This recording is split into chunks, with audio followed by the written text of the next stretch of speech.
था, बिछड़ जाएंगे वो दोस्त जिनको आपसे बेगुनाह प्यार था। याद आएगा हम सबको,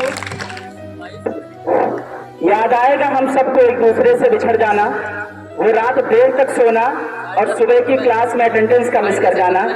याद आएगा आप सबको पढ़ाना, याद आएगा एक दूसरे से बिछड़ जाना। याद आएगा वो क्लास में चॉकलेट खाना, याद आएगा वो कॉपी के चेक करने पर गायब हो जाना। याद आएगा वो प्रिंसिपल सर का समझाना, याद आएगा वो सभी टीचर्स का पढ़ाना, याद आएगा वो टेस्ट में 0 लाना, याद आएगा वो टीचर्स की मौजूदगी में मोबाइल चलाना, याद आएगा वो एमडी सर के ऑफिस बुलाने पर डर जाना, याद आएगा वो अल्ताफ सर के कहने पर कि गार्जियन को बुलाया जाएगा, याद आएगा वो बीके सर का क्लास छोड़कर मिस कर जाना, याद आएगा आजाद सर का वो इन बच्चों पर गुस्सा दिखाना, याद आएगा वो आरके सर का इतनी गहराई से किसी चीज को बताना, याद आएगा वो टीचर्स की क्लास छोड़ के जाने पर और खुश हो जाना, याद आएगा वो क्लास 10 के बच्चों का विद्यालय की संपत्ति को नुकसान पहुंचाना। यकीनन जैसा कि सर ने कहा अभी कि आप सबसे ज्यादा, कसम खुदा सबसे ज्यादा याद आएंगे, तो सही कहता है। अगर सबसे ज्यादा तो याद आई तो नहीं है वो, तो कुछ जने तो अच्छा करती याद आओ तो कुछ जने बुराई करती। आप लोग किस लिए याद आएंगे बेटा? अपनी उपद्रवों के लिए। यार देखिए, छात्र जीवन में आम बात होती है, मगर कुछ चीजें कभी कभी लिमिटेशंस क्रॉस हो जाती हैं। कभी कुछ चीजें जैसे बोलते हैं ना, तो कुछ चीजें आपकी हरकतों में जो पार कर जाती हैं, तो वही है। खैर चलिए, विद्यालय के शिक्षकों का प्यार आप पर बना रहा। हालांकि शुरुआत में कुछ नाराजगियां जताई गई, लेकिन कहते हैं ना, एक बाप हो और एक शिक्षक हो, तो आपकी गलतियों के बाद भी आपको अपना बताएगा।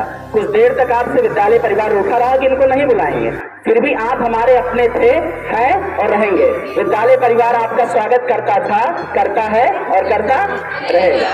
आप हमारे अपने हैं और आपके माँ बाप और आपके टीचर्स आपकी गलतियों पर आपका साथ नहीं छोड़ेंगे, ठोकेंगे, पीटेंगे, बजाएंगे, सुधारेंगे। आप एक मिट्टी का घड़ा है और आपके टीचर्स कुम्हार हैं। जैसे भी होके बेटा आकार देंगे, ठीक है, कभी मार करके, कभी समझा करके, कभी डांट करके। वो तो हमारे अपने ही किसी ना किसी एतबार से। अगर आपके पेरेंट्स ने इस विद्यालय के कैंपस में अगर भेजा है और श्रीमती धूपा देवी इंटर कॉलेज के इस प्रांगण में अगर आए हो, तो आप हमारे बच्चे बन करके और हर एक एतबार से अगर आपके माँ बाप ने हम पर एतबार जताया है, तो हम हर हाल में आपको सुधारेंगे, हम आपको संवारेंगे। ये हमारी अपनी उत्तरदायित्व है। इस दरमियान जब कभी कभी कुछ पनिशमेंट दी जाती है तो आपको बुरा लगता है, और ये स्वाभाविक है। हमें भी कभी पनिशमेंट मिलता था तो हमको भी बहुत बुरा लगता था, मगर अफसोस कि आज तक मेरी जिंदगी का ये रिकॉर्ड रहा है, आज तक मैं अपने टीचर्स से कभी नहीं भूल गया। अब चाहे शराफत समझे चाहे डर समझे, एक ही विद्यालय में 11 साल बिताया हूं, मगर उस 11 साल के रिकॉर्ड में आज तक कोई नहीं कह सकता कि पलट कर मैंने कभी किसी को बोला हूं। तो सबसे जरूरी अगर बाबू है कोई चीज, तो वो है जिनसे हम कुछ चीज सीखें उनका सम्मान करें।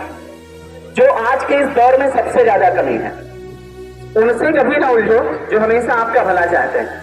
आपकी कामयाबी सिर्फ दुनिया में 2 इंसान चाहेगा, या तो आपके माँ बाप, दूसरा आपका टीचर। वो ये सोचेंगे कि जो गलतियां मैंने की वो दोबारा कोई ना करे। क्या आपके गांव पड़ोसी या पटीदार चाहे तो उससे ज्यादा कोई कामयाब हो उनसे ज्यादा? कभी चाहेंगे?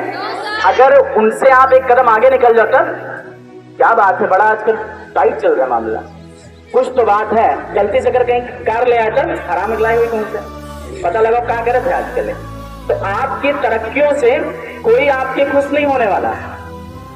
और ये अगर सबसे ज्यादा अगर किसी को खुशी होगी तो आपके माँ बाप को होगी, और दूसरा आपके वो टीचर्स को होगी। तो जरूरी है कि इन दोनों का हम अपनी जिंदगी में सम्मान करें। जैसे आज तक आप करते चले आए, अपने माँ बाप के लिए, अपने टीचर्स के लिए। होता है, बदमाशियां लाजिम है, इस जिंदगी में होता है, मगर उस चीज को आप दिल में ना बैठाएं। और अब क्योंकि लास्ट रहा आप सबका, आपके साथ समय बीते, मेरी अपनी तरफ से अगर मेरी किसी भी बात का अगर बुरा लगा हो, वैसे मारने की नौबत नहीं आई है। एक आध चांसेस ऐसे हुए हैं जिसपे थोड़ा सा ठीक है गलतियां हुई। और कभी भी जैसे 12th की अगर बात करें तो किसी को मारा अब तक में सर? तो देखिए, कुछ लोगों का जहर बातों में होता है और कुछ लोगों का जहर दांतों में होता है, ठीक है। तो उस हिसाब से 12th में शायद नहीं नौबत आई, 10th में शायद नौबत आई है। एक आध केसेस ऐसे आए हैं एक केस ऐसा हुआ है, तो इस 315 में और जरूरी था खैर उस हिसाब से।